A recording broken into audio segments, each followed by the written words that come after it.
요즘 생애 최초란 말이 많죠. 생애 최초 주택, 생애 최초 무엇 이런 말들이 이제 회자하고 있습니다. 자, 그렇다면은 우리 생애 최초에 세상에 와서 접한 것이 무엇입니까? 베니체올이죠. 아무리 사람이 가난해도 출생하면은 베니체고리를 다 입게 됩니다. 중요한 사실은 그 베니체고리가 마음에 든다 해서 일생을 그 한 벌만 입고 살아갈 수가 없습니다. 사람은 생리적 존재입니다. 그래서 생리적 성장과 더불어 그에 걸맞는 옷을 입어야 합니다. 그뿐만 아니죠. 사람은 죽을 때도 옷을 입죠. 수의라고 하는 옷을 입습니다. 그래서 사람의 일생은 옷과 더불어 시작했다, 옷과 더불어 마감한다 해도 과언이 아닙니다. 이처럼 우리는 옷과 함께 출발해서 옷과 인생을 마감하는 이 과정 속에 수많은 옷을 입지 않습니까? 그러면서도 이 옷이 무엇인지 옷에 대한 정의를 우리는 내리지 못하고 살아갑니다. 옷이 무엇입니까? 섬유나 가죽이나 여러 가지 재질로 이렇게 짜서 우리의 겉모습을 가리고 보호하는 단순한 그런 도구만이 아닌 것입니다. 이 옷은 구시대에는 신분을 상징했어요.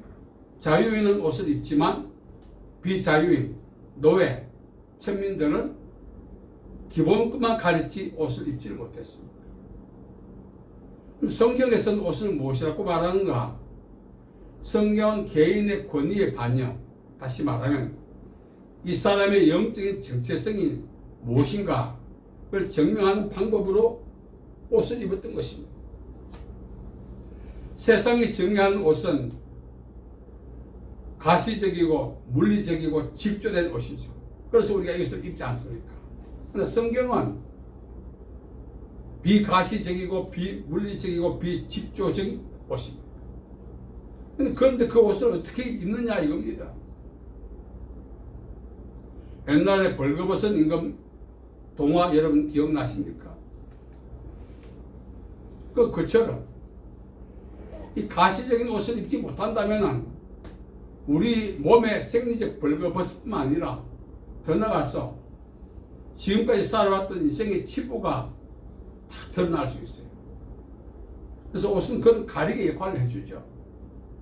성경이 말하는 옷은 비가시적이고 비직조적이고 비물리적이지만 그 옷의 중요성을 성경은 이야기하고 있습니다.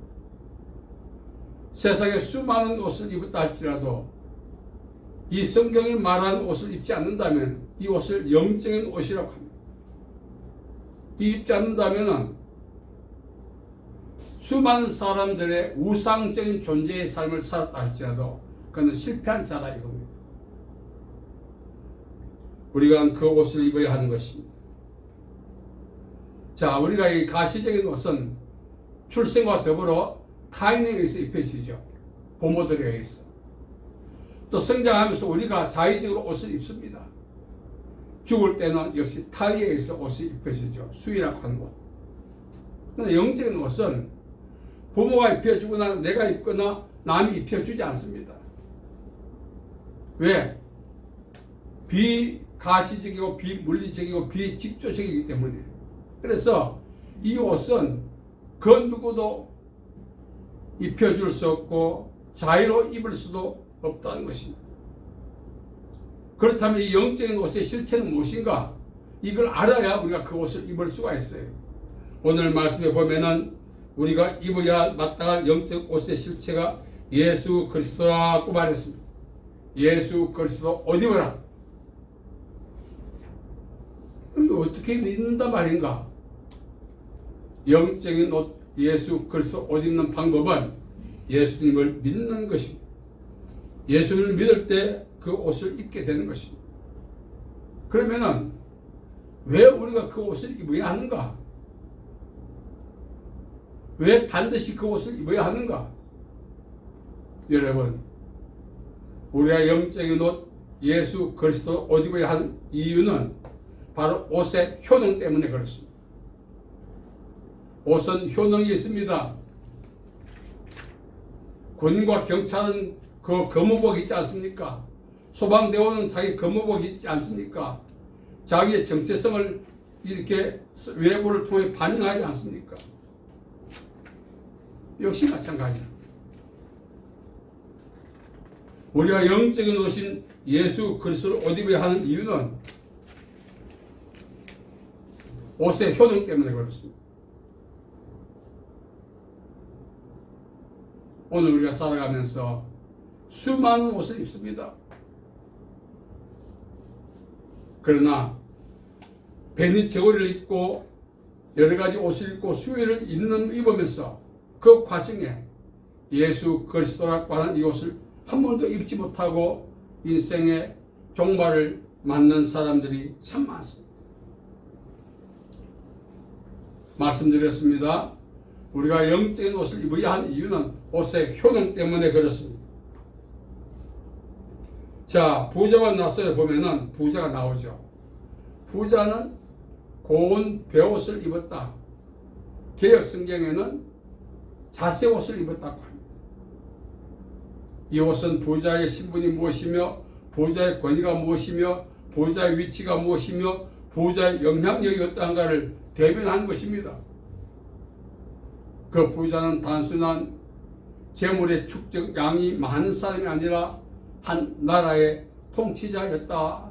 그렇게 성경학자들은 말합니다. 우리 고대 국가에도요, 용포라고 해서 그 용포는 왕만 입을 수 있어요. 만일 평민이 있고 길거리 다니다가 잡혀가 죽습니다. 왜? 그 용포는 왕이라고 하는 신분을 증명하기 때문에. 그리고 그 용포를 입고는 궁궐만 출입합니까? 어디든 풀이 패스할 수 있어요. 왕이 가는데 감히 저지할 사람이 누가 있겠습니까? 부자는 고운 자색 옷을 입고 자기의 신분이 무엇이며 자기의 위치가 어떠하며 자기 영향이 어떠한가를 늘 과시하며 살았어요. 그것이 바로 파티를 열고 살았다는 거죠. 그러나 부자는 생전에 그 옷이 효능이 있었지만 죽은 후에는 아무런 효능을 발휘하지 못했다는 것입니다. 유대인들은 아브라함의 자손이기 때문에 세상살이 마감하면은 그 즉시 어디로 간다? 아브라함의 품, 천국에 들어간다. 이렇게 믿고 있었어요. 그런데 어떻습니까? 부자는 음부에 떨어졌습니다. 그렇게 장담하고 확신했던 아브라함의 품에 안기지 못하고 음부에 떨어졌습니다. 대부분 사람이 죽으면 마지막에 수의를 입히는데 고대 왕들은 수의를 입히지 않았습니다. 평상복, 용포를 입히죠. 왜 그랬을까요?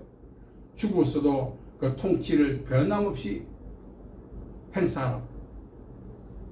그래서 성경에 나오는 이 부자도 죽을 때에 그냥 죽은 게 아니라 용포를 입은 것이 아니라 만약 수의를 입혔다면 어떻게 될까요?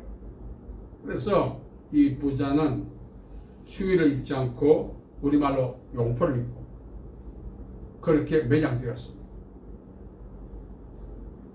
현세에서도 통치력을 발휘했던 것처럼 내세에서도 통치를 발휘하라는 그런 의미가 있죠.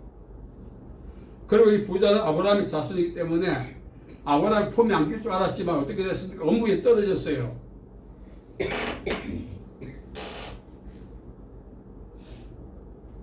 오늘 세상에서 어떤 옷을 입는다 할지라도 죽음 이후에는 그 옷의 효능, 효력, 의미가 없다는 것입니다.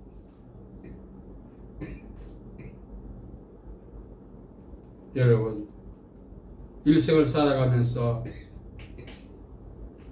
이 지구촌을 향해 자신의 영향력을 확산시킨다 할지라도 죽음 이후에는 티끌만한 영향력도 행사할 수 없다는 사실을 아셔야 됩니다. 자, 그러면 우리가 예수 그리스도 옷 입어야만 그 옷의 효능이 나로 말미암지 않고는 아버지께 올 자가 없다고 하셨기 때문에 예수 그리스도 옷 입지 아니한다면 아브라함의 자손이라도 통치자라도 소망하는 천국에 진입할 수가 없다는 사실이죠. 우리 최고의 소망이 무엇입니까? 아파트 한 채, 좋은 직장, 좋은 아내 남편 만나고 아들 딸 낳고 고생 안 하고 불편 없이 사는 것, 그건 땅의 소망이죠. 그 소망을 충족시켰다 할지라도 그 소망이 부자가 입었던 옷이죠. 그 옷을 입었다 할지라도 그것은 살아 생전의 효능밖에 발휘하지 못합니다. 우리가 마땅히 입어야 할 옷은 예수 그리스도로 옷 입어야 할 이유는 사후에 그 효능을 바라기 때문에 그렇습니다. 그래서 저와 여러분은 예수 그리스도로 옷 입어야 하는 것입니다. 예수 그리스도 옷 입는 방법은 간단합니다. 예수 그리스도를 자신의 구주로 메시아로 믿고 영접하고 의지하고 살아가는 것입니다. 오늘 많은 분들이 신앙에 대한 회의를 갖고 있어요. 왜 그렇습니까? 영적 지구력이 약한 탓도 있지만 신앙이란 무엇인가에 대한 정의도 못 내리고 그냥 군중 심리에 이끌려서 교회 출입한 거예요. 우리가 예수 그리스도의 옷 입으라 이 말씀을 잘 이해하고 내가 예수 그리스도 옷 입었다고 만약에 확신한다면 이 옷의 효능에 대한 믿음이 있다면 대충 살겠어요?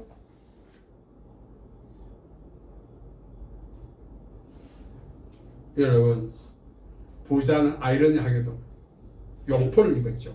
우리 버전은 아브라함의 자손이죠. 아브라함의 품에 안 끼는 것, 천국 가는 거는 말할 나위도 없어요. 거기다 누가 저지할 사람이 없어요. 너 왜 여기 와? 왜? 아브라함의 자손이니까. 용포를 입었으니까 누가 저지하겠어요? 그러나 저지당했죠. 그 결국 업무에 떨어졌죠. 그렇다면 이 부자가 입었던 용포가 상징하는 것은 무엇인가? 고린도전서 15장 50절에 말하죠. 혈과 육은 하나님의 나라를 유혹을 받을 수 없다. 이 부자가 입었던 옷은 단순히 가죽이나 섬유로 제작한 옷이 아니라 뭐라고요? 자아죠, 자아. 자아요. 우리가 예수 그리스도 옷 입기 위해서는 반드시 벗어야 할 옷이 있어요. 그 옷이 바로 무엇입니까? 자아의 옷이죠, 자아의 옷. 이 옷을 벗고 예수 그리스도 옷 입어야만 되는 것입니다. 그래야 천국 진입하는데 제지를 받지 않고 그 옷의 효능에 놀라운 능력과 은혜를 체험하게 된다는 것입니다. 부자는 용포를 입고 땅에 살 때 얼마나 영향력을 과시했겠어요. 어디로 가든지 프리패스합니다. 누가 저지하겠어요. 그러나 예수 그리스도 옷 입지 않았습니다. 그 용포가 자아를 상징하기 때문에 자아의 옷을 벗지 않고 죽었기 때문에 결국은 저시를 당하는 거죠. 아브라함의 품에서. 오늘 많은 분들이 신앙생활을 하면서 이 부자같이 아직도 자아의 옷을 입고 있어요. 이걸 벗지 못하고 있다는 거예요. 이 모든 상황을 하나님의 축복으로 간주합니다. 물론 축복이죠. 이 축복 때문에 오히려 이 자아의 옷을 더 꽁꽁 껴 입는 거예요. 단축 끼우고 자꾸 키우고. 그래서 우리는 어떤 상황이든지 이 자아의 옷을 벗어야 되는 것입니다. 이걸 벗지 않는다면 지금까지 헛산 거예요.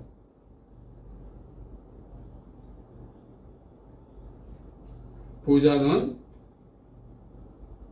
아브라함의 품에 안기는 나사를 바라보면서 그때는 때가 늦죠. 엄부에서 회한이 젖었겠죠. 회한이 젖어분들 뭐 하겠어요. 내가 입고 있는 이 옷이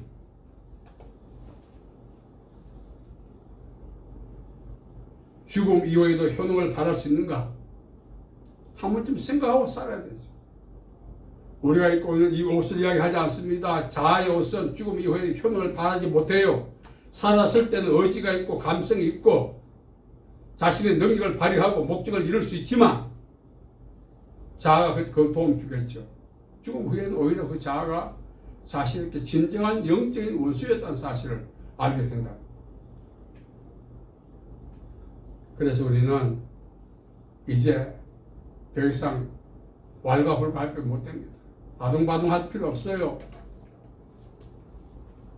내가 입고 있는 이 옷이 아닙니다. 영적인 옷이 예수 그리스도인가 자아인가 이걸 먼저 분간해야 됩니다. 이대로 죽어버린다면 성경에 나오는 이 부자, 이 부자는 곧 누구죠? 나죠. 나를 대변하고 있는 거예요. 자아의 옷을 버리지 못하고 주여 주여 주여 참 사람들에게 가식적 그런 모습들을 얼마나 보여주고 있습니까? 뭐 해야만이 하나님이 기뻐하지 않습니다. 예수님이 가장 기뻐하시는 것은 바디메오가 예수님께 나갈 때 겉옷을 벗었어요. 그건 영적으로 자아의 옷이죠. 자아의 옷. 우리 모두가 오늘까지 예수님 앞에 나올 때 이런 기본적인 원칙조차 무시하고 자아의 옷을 그대로 입고 나와서 오늘까지 신앙생활을 했기 때문에 바둥바둥해도 사는 게 공안인 것입니다. 진정으로 변화를 시도하려면 우리가 천국, 하나님의 나라는 여러 가지 상황을 설명하고 있죠. 오늘 부자는 용포를 입었지만 그 용포가 죽어서는 아무런 효능을 발하지 못하고 자기를 구원하는 것이 아니라 자기를 엄부에 떨어뜨리는 그런 발목 잡는 것이 되고 말았습니다. 우리가 자아의 옷을 벗는 방법은 하나입니다. 실시간 성령의 인도함을 받는. 그래서 갈라디아 5장 16절에 말하지 않습니까? 그러면 내가 다시 말하면 너희는 성령을 쫓아 행하라. 그리하면 육체의 욕심을 잃지 아니하리라. 그 육체의 욕심이 무엇입니까? 자아의 움직임이죠. 자아의 주도. 이걸 이야기하죠. 그래서 우리는 이제 더 이상 내 욕구대로, 기분대로, 감정대로 그렇게 살아서 안 되는 것입니다. 아직도 그렇게 살고자 하는 의지가 남아있고 기회 오면 그렇게 해보겠다는 그 모든 그런 잘못된 희망들이 바로 자아입니다. 그 자아가 부자가 입고 있는 그 용포란 것입니다. 거기에 세상살에 다소 도움은 되지만 죽고 나면 아무런 효능을 발할 수가 없는 것입니다. 늦었지만 이제라도 하루를 살더라도 성령의 인도를 받아 사는 것이 중요하죠. 자아의 죽음, 자아를 벗는다. 여러 가지 표현이 많습니다만 자아가 죽었다는 뜻은 뭡니까? 성질 죽이는 거하고 자아와 다릅니다. 자아는 바로 하나님을 대적하는 가장 강력한 인간이 갖고 있는 본성이에요. 이 옷을 벗어야만 신앙생활을 제대로 할 수 있어요. 예수님께서 말씀하셨죠. 누구든지 나를 따라오려거든 자기를 부인하고 그 부인 속에는 자아도 있습니다. 오늘까지 나되게 만들었던 옷이 있지 않습니까? 그 옷을, 그 자아의 옷을 늦었지만 이제 벗어야 합니다. 그리고 예수님께 삶의 주도권을 맡기고 살아가야 되는 것입니다. 저 인생을 돌아보니까 이렇게 하면 살고 싶고 이것도 하고 싶고 한 번밖에 없는 인생 하고 싶은 건 많은데 뭐만 하나고 두 마리 토끼를 결코 잡을 수 없다는 말이 맞더라고요. 이제 우리는 더 이상 용 서지 맙시다. 선다고 달라집니까? 좀 달라지겠죠. 그거 달라짐이 죽음 이후에도 영향을 끼치고 연관성이 있다면 용 쓸 필요가 있지만 죽음 이후와 무관하다면 용 쓸 필요가 없어요. 그래서 우리는 자아의 옷을 벗자. 자아의 옷을 벗는 법이 뭐라고 했죠? 실시간 성령을 쫓아서. 오늘 말씀을 보면은 어둠의 옷을 벗으라 이 말은 지금까지 살아왔던 방식들, 지금까지 목표했던 것들, 추구했던 것들, 지금까지 집착했던 것들을 다 내려놓아라는 것입니다. 이제는 삶의 주도권을 예수님께 맡겨봐라 이겁니다. 그게 바로 예수님의 옷 입는 사람의 특성인 것입니다. 바울이 말했습니다. 자다가 깰 때가 되었다. 우리말로 좀 늦었다. 만시 시탄에 감했다. 그러나 이제라도 그런 뜻입니다. 여러분, 이제라도 우리가 성령을 쫓아 행함으로써 살 날이 얼마나 남았다고 벌써 죽음을 걱정할 그게 아닙니다. 세상에 올 때 순서가 있지만 갈 때 순서가 없어요. 어느 순간에 하나님이 우리를 부르실지 몰라요. 그때를 늘 기억하고 예수님께 내 삶의 주도권을 맡기고 실시간 성령의 인도함을 따라 삶으로써 부자의 전철 답습하지 않는 우리가 되자 이겁니다. 여러분, 우리가 살아있는 사람은 어디든 갑니다. 기회가 있고 영향력이 있고 신분이 있고 하는 말이죠. 그러나 예수 그리스도로 옷 입지 않으면 최종 목표인 아브라함의 품, 천국 진입을 허용받지 못합니다. 저지받고 차단당하죠. 우리의 최종 목표는 거기입니다. 그것 때문에 오늘까지 살아왔지 않습니까? 사실. 그러나 우리 망각합니다. 세상 살이 불편하다 보니까 좀 편하게 살려고 아둥바둥 얼마나 막 발버둥 칩니까? 그런 가운데 이 부자의 옷을 벗었다가 다시 껴입는 거예요. 바울은 모든 것을 배설로 여겼는데 우리도 바울 흉내 낸다고 다 버렸다가 다시 또 우리 거둬들지 않습니까? 이게 우리의 모습이죠. 이렇게 살다가 업무에 참 부자의 모습이 나의 모습으로 변할 날이 죽음과 동시에 올 수 있다는 것입니다. 그래서 우리 남은 생에 오늘 이 말씀은 만시시탄이 감이 있지만 이제라도 정신 차리고 삶의 주도권을 예수께 맡기고 실시간 성령을 쫓아 행하라 우리에게 바울이 명령하고 있습니다. 그 명령을 우리는 믿음으로 받아들여야 되는 것입니다. 그리고 그렇게 살아가야 돼요. 우리가 입고 있는 옷 눈에 보이지 않지만 이 예수 그리스도의 옷이 얼마나 효능 있는가를 얼마나 강력한가를 지금도 우리가 느낄 수 없지만 세상 체류가 끝나는 날 그때 확인할 날이 온다는 것입니다. 그날을 위해서 끝까지 믿음 생활 잘하고 실시간 성령을 쫓아 행하는 저와 여러분 되기를 예수님의 이름으로 축복합니다. 살아계신 아버지 하나님 은혜와 자비와 사랑을 감사합니다. 오늘까지 우리와 동행하시고 인도해 주시고 보호하시고 복 주신 은혜를 감사합니다. 우리가 살아오면서 불편해서 아둥바둥했던 그런 말미암아 입었던 자아의 옷을 다시금 벗습니다. 그리고 예수 그리스도 옷 입고 실시간 예수를 따라 행하는 저희들에게 복 내려 주시옵소서. 예수님의 이름으로 기도하옵나이다. 아멘.